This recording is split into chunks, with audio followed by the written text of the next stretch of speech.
மல்லிக்கு auto driver மூலமா ஒரு clue கிடைச்சிருக்குது அப்படிங்கிறதெல்லாம் கிட்டத்தட்ட நம்ம வெண்பாவ நெருங்கிட்டாங்க. ஸோ சீக்கிரமா வெண்பாவ மீட்டு வீட்டுக்கு கூட்டிட்டு வந்துருவாங்க அப்படின்னு சொல்லி தான் எதிர்பார்க்கப்படுது.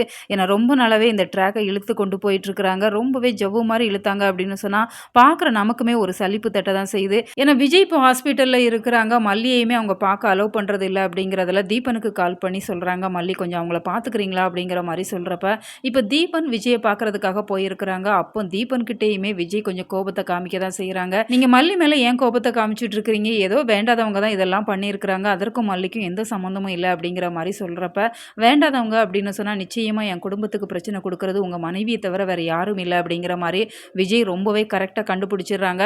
இந்த சூழ்நிலையில தீபனால என்ன பண்ண முடியும்? தன்னோட எக்ஸ் மனைவியுமே விட்டுக் குடுக்க முடியாது அப்படிங்கிறதால, ஆமா என்னோட வைஃப் தான் உங்களோட குழந்தைய கடத்துனாங்க அப்படின்னு சொல்லி தீபன் சொல்லுவாங்களா? நிச்சயமா இல்ல. அவங்க மறைக்க தான் செய்வாங்க அப்படிங்கிறதால தீபனால எதுவுமே பேச முடியல. இன்னொரு பக்கம் இந்த ராஜியுமே தேவையில்லாத பல வேலைகள் பண்ணிட்டு இருக்கிறாங்க. மல்லி பிரெக்னென்ட் ஆயிருக்கிறாங்க அப்படிங்கிற விஷயத்த தெரிஞ்சுக்கிட்டாங்க. அடுத்ததா இப்ப விஜய்க்குமே ஒரு வாய்ஸ் நோட் அனுப்பியிருக்கிறாங்க.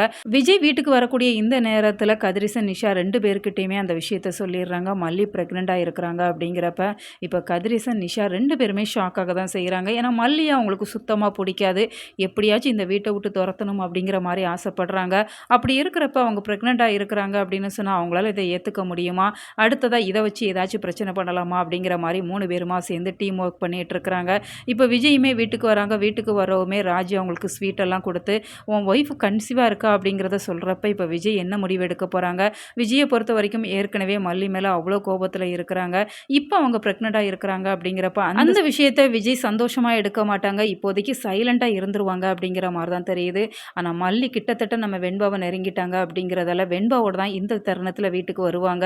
ஸோ விஜய் பயங்கரமா ஹேப்பியாக போறாங்க. ஏற்கனவே இப்போ மல்லி பிரெக்னன்ட்டா இருக்கிறாங்க அப்படிங்கிற விஷயமே விஜய்க்கு தெரியும் அப்படிங்கிறதால, விஜய் தன்னோட கோபங்களெல்லாம் மறந்து இப்போ மல்லிகிட்ட நல்ல விதமா பேசுறதுக்குமே நெறைய வாய்ப்பு இருக்கு. ஏன்னா வெண்பா இப்போ பக்கத்துல இல்ல. வெண்பா என்ன பண்றாங்களோ அப்படிங்கிற ஒரு கோபம் மட்டும் தான் இப்போ விஜய்க்கு இருக்கு அப்படிங்கிறப்ப, வெண்பா வீட்டுக்கு வந்துட்டாங்க அப்படின்னு சொன்னா ஆட்டோமேட்டிக்கா மல்லி மேல இருக்கிற கோபம் எல்லாம் அவங்களுக்கு காணாமல் போயிரும். ஸோ மல்லி மேல இருக்கிற கோபத்த இதோட விஜய் நிறுத்திக்கிட்டா நல்லா இருக்கும். உங்களோட கருத்துக்கள மறக்காம கமெண்ட் பாக்ஸ்ல தெரியப்படுத்துங்க.